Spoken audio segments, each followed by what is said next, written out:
Family and fellow soldiers, I'm the Professor, and this is the Moment of Truth. And now the Friday Crime Report. Pawtucket, Rhode Island, Monday, February 16th, 2026, 2:30 p.m.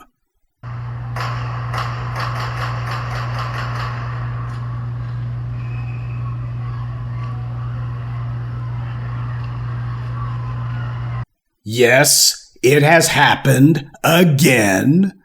The site of the carnage this time, where else? A school shooting, because that's the place of choice for these lunatics.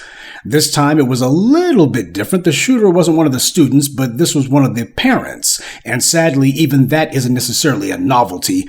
I've covered for you a number of these school shootings being carried out by adults. But everything else about this latest carnage tracks with all the other incidents, and just like all the others, the white media refuses to connect the dots because they know where it will lead. The scene of the latest kill spree was the Dennis Lynch Arena, where a high school hockey game was taking place. An event where there were no black people present, by the way. The shooter immediately made a beeline for one woman in particular, gunned her down, then the man who was with her. He also shot and wounded 3 other people, a couple of elderly folks who were with the woman and her son, along with another middle-aged man. That was when the shooter killed himself. He would later be identified as 56-year-old Robert Dorgan. The first person he killed was his ex-wife Rhonda and their son, Aiden Dorgan. He then went on to wound the grandparents, Linda and Gerald Dorgan, as well as a family friend, Tom Garuso. Police say that they're still trying to find out what the exact motive was for this kill spree, but the reality is, does it really matter with these guys? Now, the story of Robert Dorgan only becomes more unusual from there. First of all, he allegedly had a gender reassignment surgery in 2020, and at this point was now allegedly going by the name Roberta Esposito. Robert and Rhonda got married in 1992, but the marriage ended in February of 2020 when Rhonda Dorgan filed for divorce. In the divorce filings, Rhonda had originally said that Robert's gender reassignment surgery and his narcissistic personality traits were her grounds for the divorce. But at some point thereafter, she changed it, crossed out that description, and wrote, "irreconcilable differences." One gets the feeling that phrase was doing a lot of heavy lifting. And as for Robert, or Roberta, that didn't stop this person from deciding to let everybody know that they were proud of their new identity and you better not question it. Now, when these incidents happen, which is every day, we always get the dominant society going into the usual routine where they try to play dumb and act like they don't know how this could have happened. Gee, if only someone had posted something online that would have given a clue that this guy was thinking about killing people. Well, as it turns out, that's exactly what he did. He had been posting at least once that if people kept bashing transgenders like himself, then they shouldn't wonder why they go berserk. And he made sure to put the word berserk in all caps. Now, if this had been a black person who was making threats online, the cops would have been all over them, and it would make the news. But as we've seen time and time again, racial immunity from the law makes it where the so-called authorities don't do anything about certain people.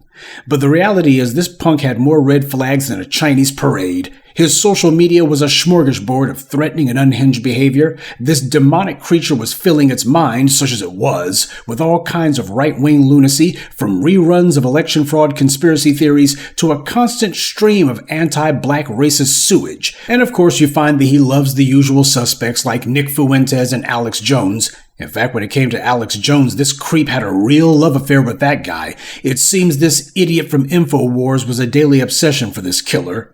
And he revered other psychopathic murderers, so he wished Robert Lee, of all people, a happy birthday. Keep in mind, Robert Dorgan was a white man from Rhode Island, a Yankee.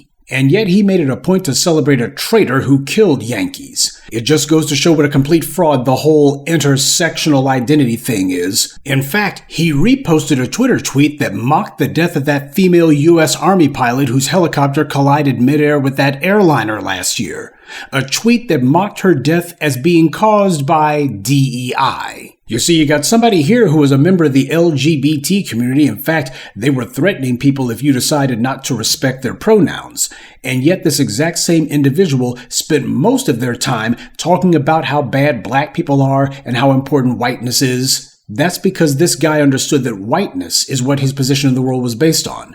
Not what gender he chose to identify as, and not anything else. This murderer understood that his whiteness was the overriding, overarching absolute that had to be protected at all costs, not gender identification.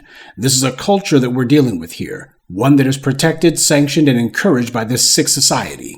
Because you won't be surprised to learn that this racist Robert What's-His-Name had numerous children by numerous women, at least a half dozen, so he's a typical deadbeat baby daddy on top of everything else, which the white media never shows you.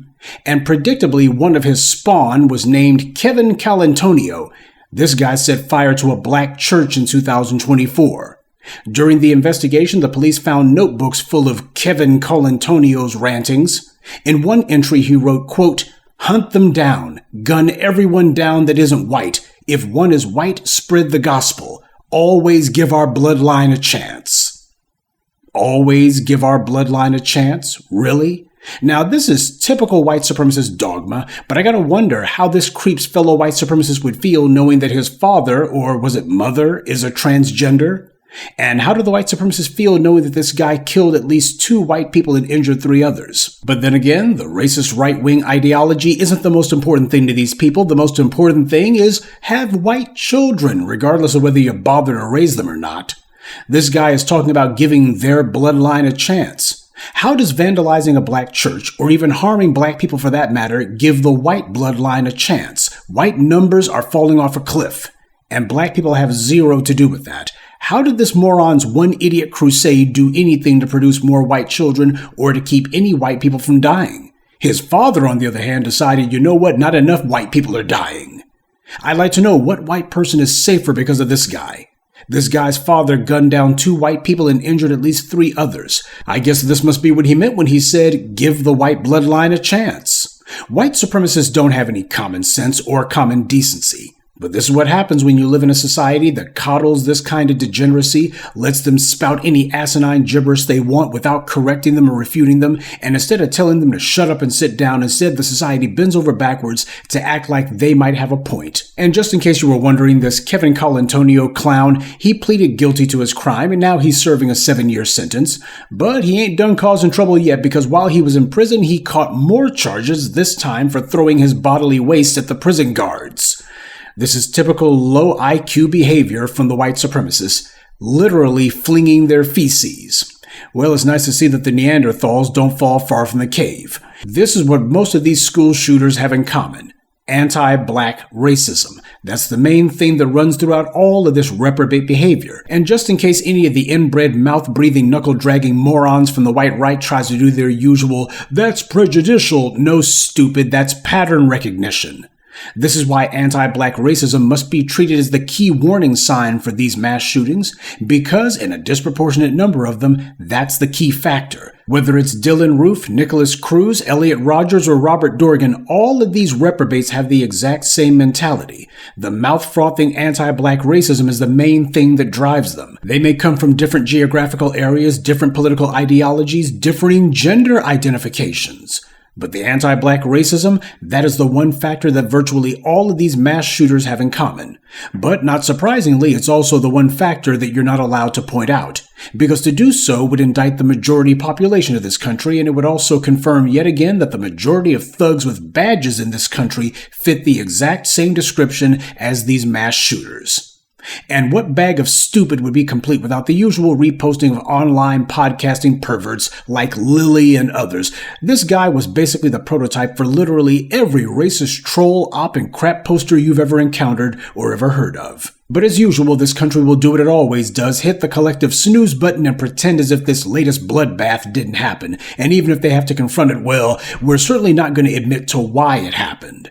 But the sad truth is, if you want to stop the next savage mass murder before it happens, then you have to be honest about why the last mass murder happened. Anti-black racism is the warning sign. If the thugs in blue treated the violent racist thugs like this Robert Dorgan and his son the same way that they treat law-abiding black citizens, then these atrocities could never happen. But then again, when you look at who the police are and what they believe and how they act, they're exactly like the killer was, only without the wig. So pay no attention to the usual chattering mouths on the white media who will say, yet another place that isn't safe. This entire society is not safe, because this entire society is not based on justice. It's based on anti-black racism. That is the poison that flows through its veins. And until this nation decides that it's going to stop re-injecting itself with anti-black hate and to excise the cancer that it's taken upon itself, then the country will yet again have to hold its breath and wait for the next disaffected, sawed-off idiot with a gun and a phony grudge to come along and vent his unjustified rage. But instead what's going to happen is they're going to do a lot of distractions talking about the gender identification thing because that's a glittering distraction. People will be arguing about that and they won't be talking about the real problem. So that's the goal, change the subject, which they will do. And that being the case, I recommend you stay away from any hockey games or any other places where these white supremacists tend to gather. Because when they do, the only thing your kids will learn is how to duck and cover. And that's this week's Friday Crime Report. Keep your eyes open and stay on alert, because there's a lot worse criminals out there than the ones the white corporate media chooses to show you. Good day, and be one. I'd like to take a moment to mention some of our contributors. Wally Bilal, Good Citizen, Kirk, Jacques Hargett, and Pharrell Taylor. Salute to them and thank you to everyone for listening, liking, and sharing this message. Black empowerment only exists because of you.